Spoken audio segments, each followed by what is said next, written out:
Chers internautes, bonjour. Nous sommes encore très heureux de nous retrouver devant vous. Nous rappelons que c'est un cours qui a pour but de vous apprendre à créer des sites web statiques à l'aide du langage HTML5 et CSS3.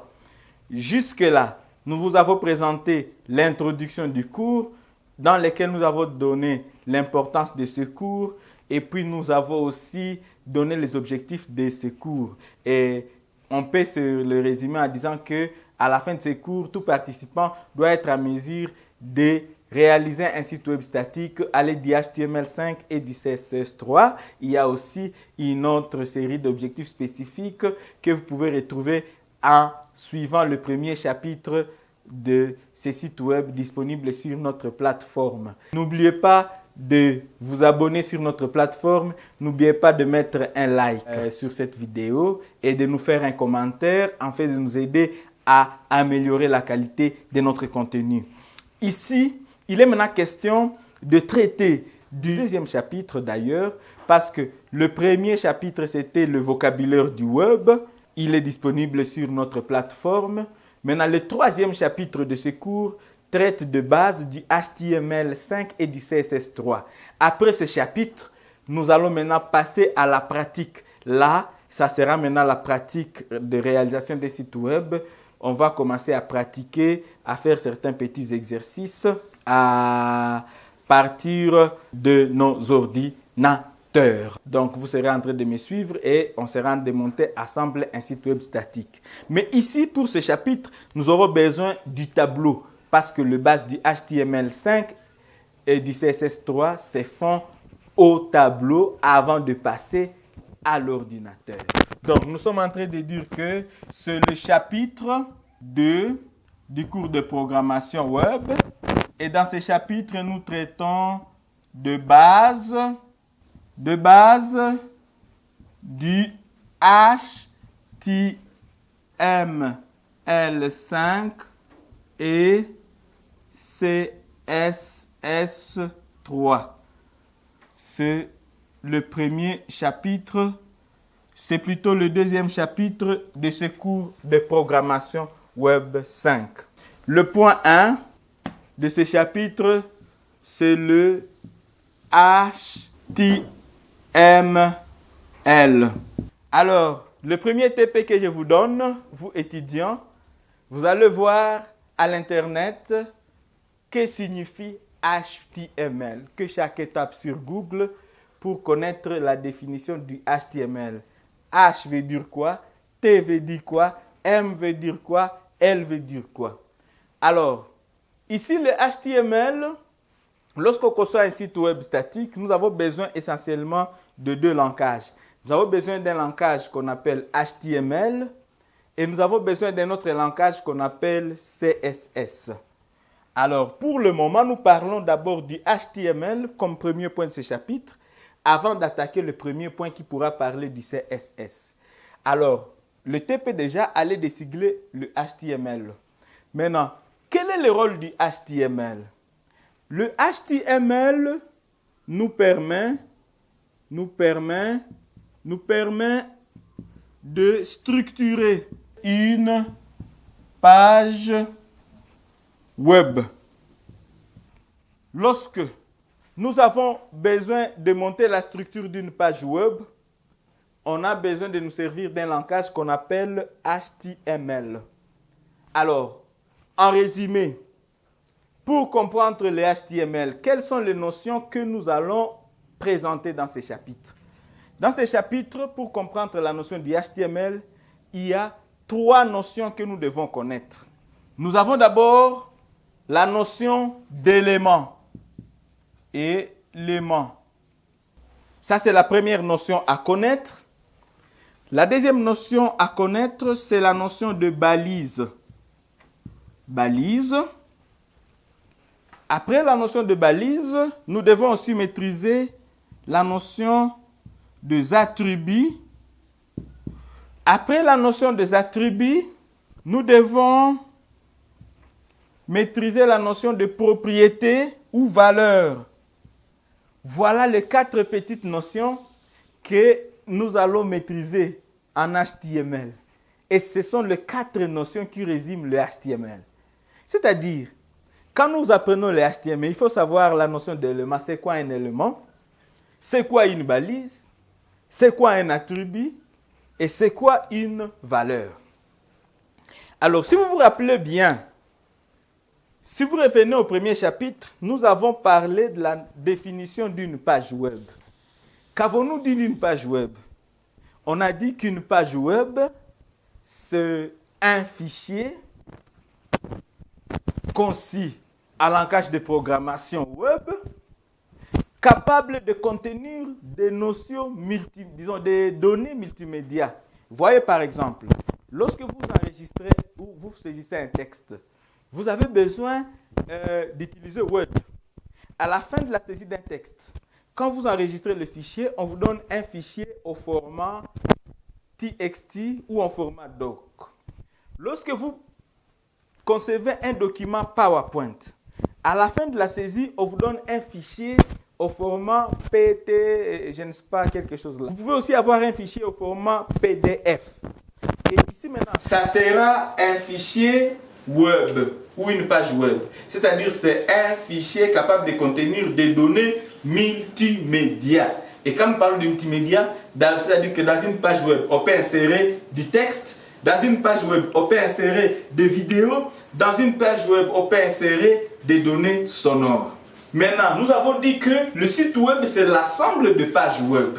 Donc, le site web est constitué de plusieurs pages web reliées entre elles par des liens hypertextes. Maintenant, ici, nous voulons apprendre à créer des pages web qui constitueront des sites web.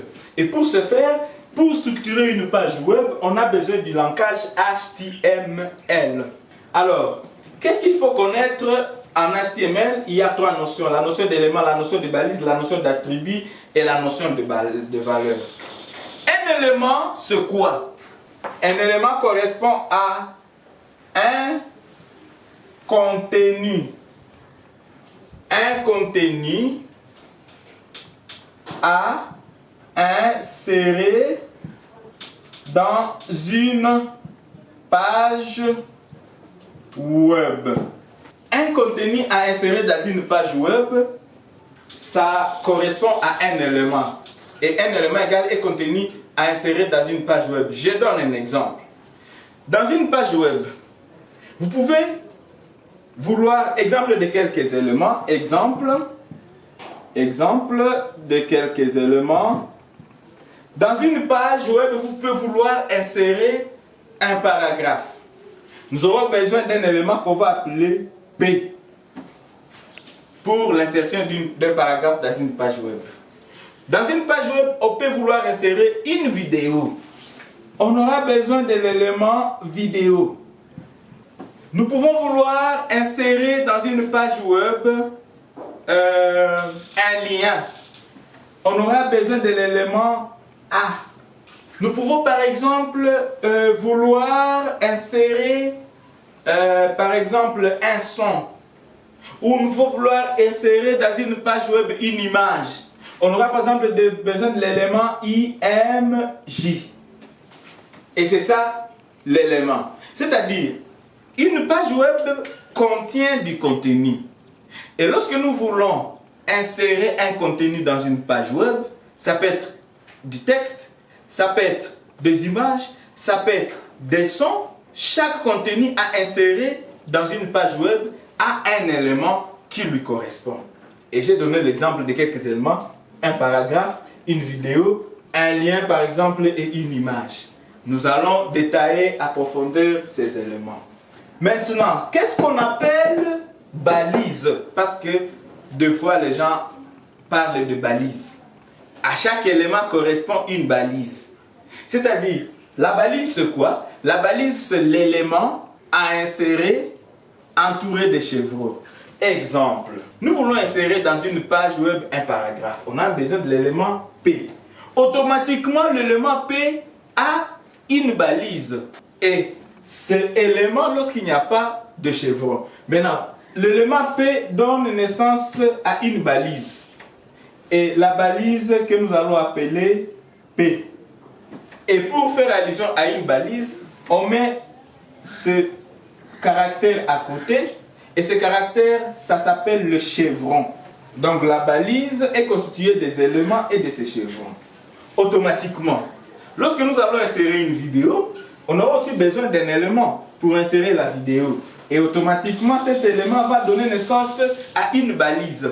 Et on aura une balise ici de l'élément vidéo, ça s'appellera la balise vidéo. Lorsque nous voulons insérer un lien, nous allons nous servir par exemple de l'élément A. Et l'élément A va donner naissance à une balise. On aura par exemple la balise A pour l'insertion d'un lien. Nous voulons insérer une image, on a besoin de l'élément IMJ et l'élément IMJ donne naissance à une balise et on va parler de la balise IMJ. Et il y a autant de balises possibles et l'erreur que beaucoup de débutants en programmation web font, c'est de vouloir mémoriser ces balises. On ne les mémorise pas. On les retient au fur et à mesure que nous les utilisons. Vous allez les constater déjà dans la pratique pour le chapitre suivant, c'est-à-dire le troisième chapitre. Donc voilà, nous avons parlé de l'élément, nous avons parlé de la balise. Donc vous comprenez que la balise découle d'un élément. On a d'abord un élément qu'on va insérer et à chaque élément correspond une balise. Parlons rapidement des attributs. Qu'est-ce qu'on appelle un attribut? Un attribut, c'est une information supplémentaire qu'on peut ajouter à une balise. Un attribut égale information supplémentaire à ajouter dans une balise. Information supplémentaire à ajouter dans une balise. Je donne l'exemple.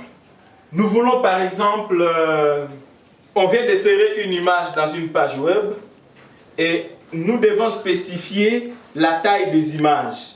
Alors, par exemple, l'élément ou alors la balise image devra porter d'autres informations supplémentaires, comme par exemple, l'image se trouve où? La balise image va par exemple porter l'attribut SRC.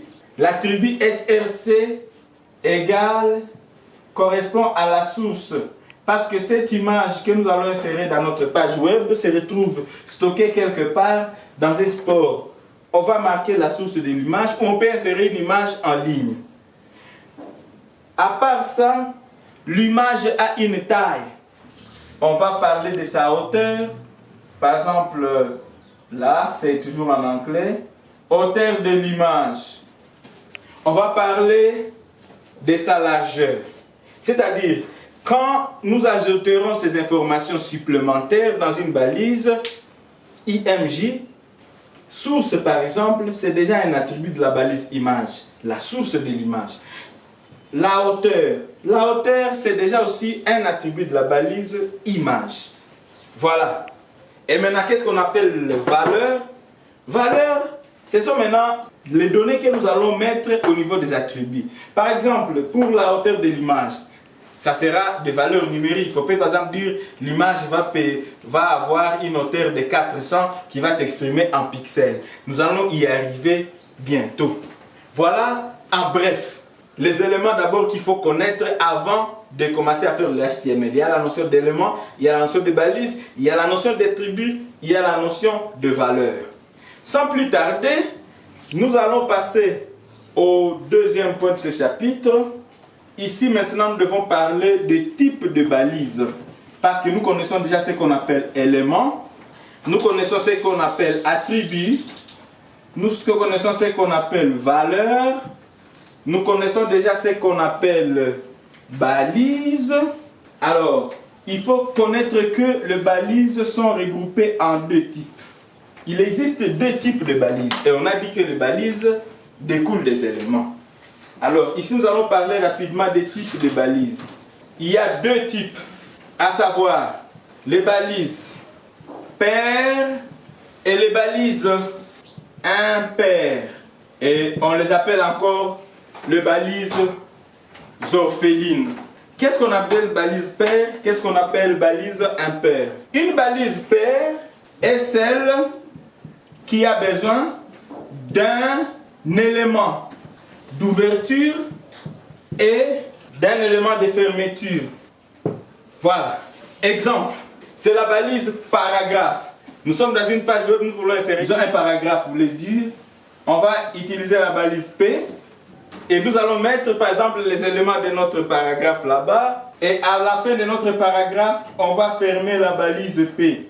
Et la fermeture d'une balise se fait en utilisant le slash. L'élément d'ouverture, l'élément de fermeture et notre paragraphe, nous le marquons là-bas. Là, nous allons dire cette balise P, c'est A besoin d'une ouverture, A besoin d'une fermeture. Et puis le contenu du paragraphe se retrouve entre les deux balises. Alors que les balises impaires n'ont pas besoin de fermeture. C'est juste une seule balise.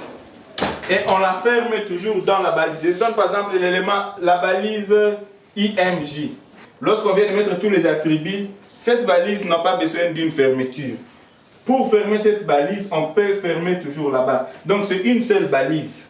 Et la fermeture se fait dans la même balise. Alors que pour la balise P, on a eu besoin d'un élément d'ouverture et d'un élément de fermeture. Il en sera de même pour la balise vidéo. Alors, au fur et à mesure que nous serons en train de pratiquer, nous allons connaître ces balises, lesquelles sont paires, lesquelles sont impaires, et nous allons vous donner un petit référentiel. On peut déjà vous demander de suivre aussi le cours de Mathieu Nebra du site du Zéro, qui détaille aussi certains éléments par rapport à ces balises, mais nous allons essayer de les résumer au niveau de ce cours. Voilà les types de balises. Et pour clôturer cette première partie de ce chapitre, nous allons donner la structure minimale d'une page web. Structure minimale d'une page HTML.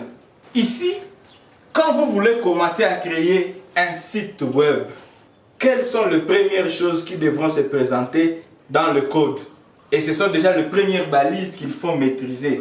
Une page HTML commence par le premier élément, c'est la balise doc type HTML. C'est la première balise que nous allons écrire lorsqu'on sera au niveau pratique dans ce que nous allons appeler éditeur de code. Nous allons aussi expliquer ce qu'est un éditeur de code lorsqu'on va commencer la pratique. Ça, c'est la première balise qui se présente dans une page HTML. Et puis, à la fin, la deuxième balise, c'est HTML. HTML. Je vais expliquer les rôles de chaque balise de la structure minimale. Et après, nous avons la balise head qui correspond même à l'entête du site.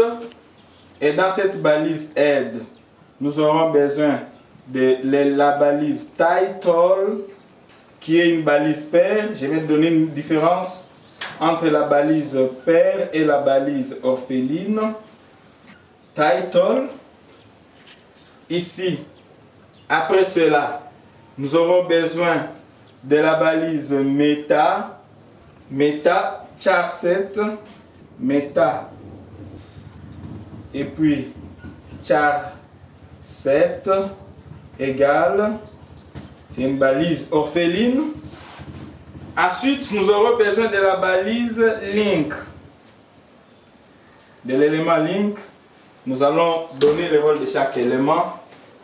Et après ces éléments, nous fermons l'entête, le head. Après l'entête, nous avons une balise qu'on appellera body. Et puis, nous allons fermer le body. Et à la fin, nous fermons la balise HTML. Voilà la structure minimale d'une page web. Il faut maintenant connaître les rôles de chaque élément. Je viens de l'autre côté pour expliquer les rôles de chaque élément.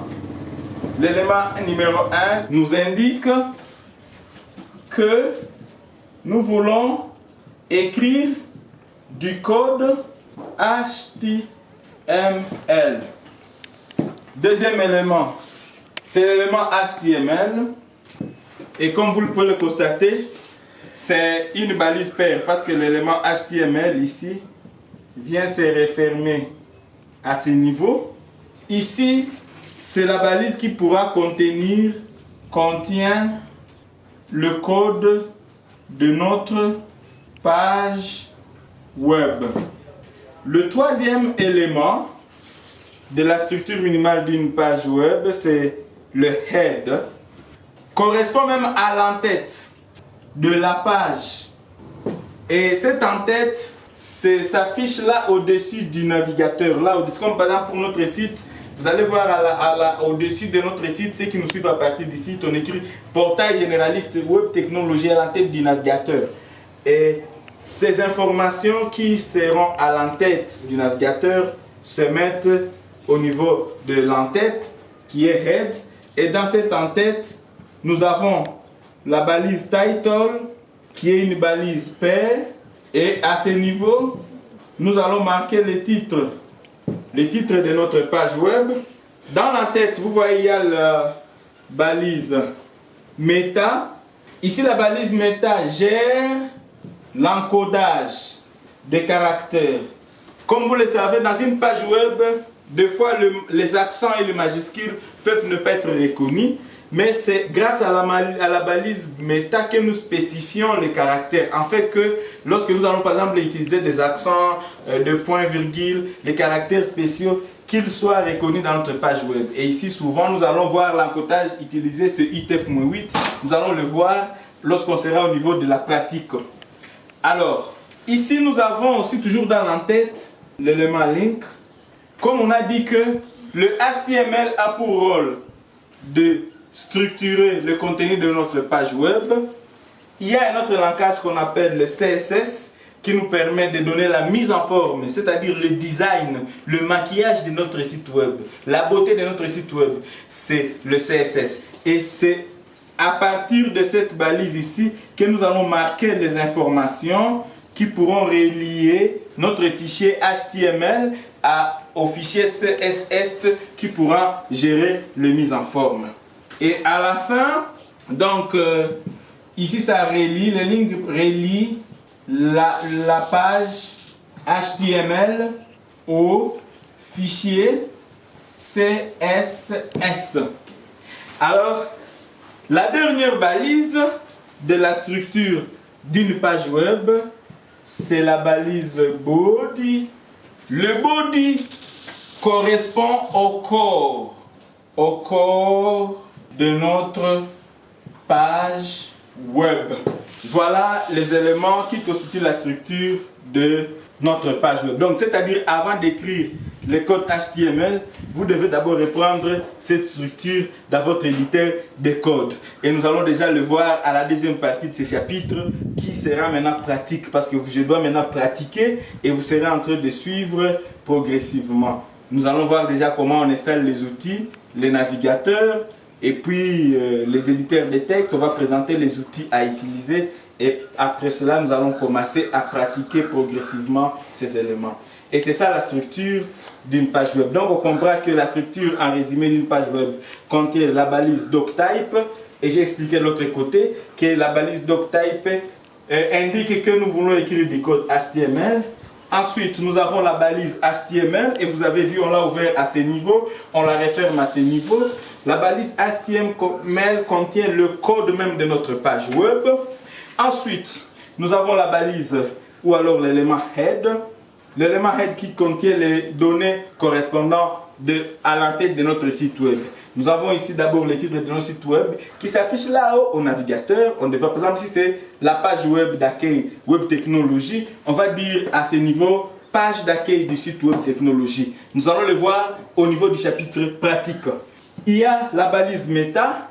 La balise méta, ça se met toujours au niveau de la balise head. Elle permet de gérer les caractères spéciaux. Des fois, si on l'oublie et qu'on utilise les accents dans une page web et elles ne sont pas reconnues. Nous avons la balise link qui nous permet de relier notre fichier HTML au fichier CSS parce que le HTML gère la structure d'une page web et le CSS s'occupe de la mise en forme. Nous avons enfin la balise body et c'est à ce niveau, vous voyez, j'ai laissé un espace, c'est à ce niveau que nous avons le corps de notre site web. C'est ce que nous indiquons dans le body qui pourra s'afficher au niveau du navigateur dans la page web. Camarades étudiants, camarades étudiantes, chers internautes, nous sommes à la fin de ce premier chapitre du cours de programmation web 1. C'est la fin de la première partie du premier chapitre où nous traitons jusque-là d'abord de base du HTML. J'ai d'abord préféré expliquer cela théoriquement au tableau avant maintenant de passer à la pratique proprement dite au niveau de nos ordinateurs. Donc rendez-vous dans une semaine pour préparer pour la partie pratique où nous allons maintenant pratiquer ce que nous avons présenté là-bas et voir ce que cela pourra donner comme effet au niveau de nos ordinateurs. N'oubliez pas de vous abonner sur notre chaîne YouTube dont les liens s'affichent en bas à la description. N'oubliez pas aussi de consulter notre site web, le www.webtechnologie.org, site web sur lequel ce cours sera publié de ce soir. Et vous allez la voir, vous pouvez les lire, les suivre et resuivre et nous contacter en passant par le site web dans la section commentaires ou en mettant un commentaire sur le lien de notre chaîne YouTube. Nous vous remercions, chers internautes.